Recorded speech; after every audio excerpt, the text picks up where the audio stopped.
Selamat datang di Let's Talk About Anything.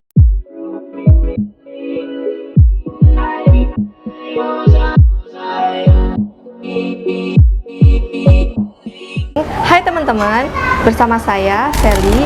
Hari ini saya kedatangan bintang tamu nih yang luar biasa. Ia merupakan owner dari Galeri Kebaya Oma, Kak Ivana.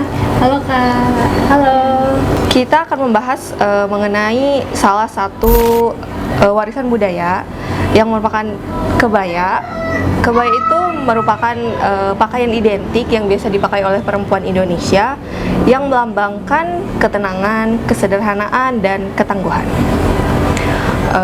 Langsung aja nih Kak, ya, menurut Kakak sejarah kebaya itu kayak gimana sih asal usulnya? Mungkin bagaimana bisa dibilang sebagai warisan budaya penting di Indonesia? Oke, mungkin untuk kebaya asal usulnya yang pasti dari penjajah, dari pendatang dari luar negeri. Seperti yang saya tahu itu dulu dari Portugis, itu sejak kedatangan Portugis, Belanda itu kebaya itu mulai ada dan mulai digunakan untuk keseharian wanita-wanita baik di semua kelas sosial. Dan untuk sebagai identitas bangsa Indonesia sendiri, semenjak kemerdekaan itu kebaya sendiri menjadi simbol nasionalisme atau simbol perjuangan yang kemudian dilestarikan dan selalu digunakan di acara-acara resmi sampai sekarang ini. Oke. Sekarang banyak tuh kayak kebaya bertebaran kayak di mana-mana gitu kan. Kalau kayak gitu ada nggak sih jenis-jenis kebaya yang sekarang ini? Kalau untuk jenisnya itu banyak banget di Indonesia karena kita kan daerahnya banyak banget ya, pastinya. Jadi setiap daerah tuh punya pakaian tradisional sendiri.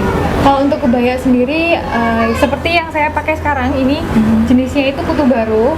Dia bentuknya kerahnya kotak. Sebenarnya perbedaannya tuh diletaknya pada di kerah kebaya sendiri. Kalau untuk kebaya yang dari Cina itu kerahnya seperti V. Adapun juga kebaya Kartini yang biasanya kita pakai waktu Kartinian, itu kerahnya V. Jadi kalau untuk jenisnya mungkin lebih ke kerahnya, perbedaan kerah-kerahnya. Tadi kan kakak ada nyebut kebaya kutu baru ya.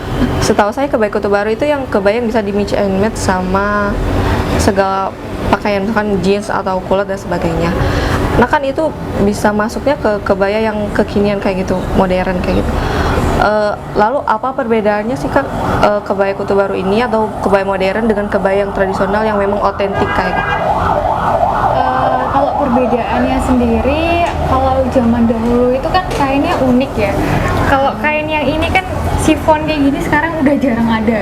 Apalagi motifnya ini motif lawasan yang sampai sekarang mungkin udah nggak bisa ditemuin lagi. Iya, udah langka ya. Jadi kalau untuk perbedaannya mungkin lebih ke kainnya, dimana kalau sekarang itu banyak orang bikin kebaya pakai brokat bordir gitu.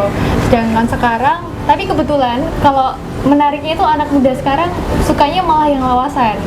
Jadi mereka kan seringnya memadupadankan kebaya lawasan ini seperti yang kakaknya tadi bilang, pakai kulot, pakai jeans. Nah, jadi untuk tren yang sekarang itu unik sih, lebih kebaya yang lawasan tapi dikreasikan dengan outfit-outfit zaman sekarang. Ala vintage kayak gitu ya? Iya. Kebaya itu bisa dipakai buat pakaian sehari-hari atau khusus buat acara formal tertentu yang mengharuskan memakai kebaya kayak gitu? Pastinya dua-duanya bisa. Dua-duanya bisa, dan mulai sekarang ini banyak banget anak muda yang udah mulai sadar untuk menggunakan dan mengenakan kebaya sehari-hari, nggak cuma untuk Kamis Pahing aja, tapi juga pakainya pas nongkrong mungkin atau pas jalan-jalan ke kafe, ke mall gitu, udah mulai pakai kebaya.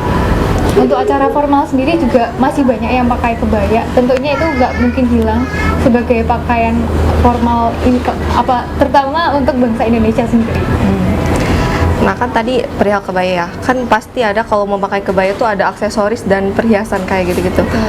Apa sih menurut kakak yang harus diperhatikan dari pemilihan perhiasan sama aksesoris itu biar padu gitu sama kebaya yang dipakai? Mungkin mix and match-nya ya untuk aksesoris sendiri. Kalau acara formal itu yang pasti mengikuti acaranya seperti apa. Kemudian kalau untuk sehari-hari untuk pakaian sehari-hari itu mungkin aksesorisnya lebih simple. Kemudian kalau aku biasanya pakainya itu kita mix ambil aja warna dari kebayanya atau kainnya mungkin. Oh, oke. Kemudian disesuaikan, mungkin antingnya warna kuning karena di sini ada kuning. Kuning. Kemudian untuk zaman sekarang itu biasanya kebaya dipakainya sama obi, jadi aksesorisnya obi belt. Oh, obi. Jadi obi belt nanti pakai kayak sabuk gitu, sabuknya dari jemputan, jadi diikat di luar kebaya gitu. Itu sih. Selain kebaya Jawa yang tadi kakak bilang, ada kebaya-kebaya lain yang ikut apa ya? Ikut berpartisipasi dalam jenis-jenis kebaya itu. Misalkan kan ada kebaya Jawa kan, kalau Jawa biasanya disandingkan sama Sunda yang kayak Bali yang kayak gitu-gitu, menurut Kak?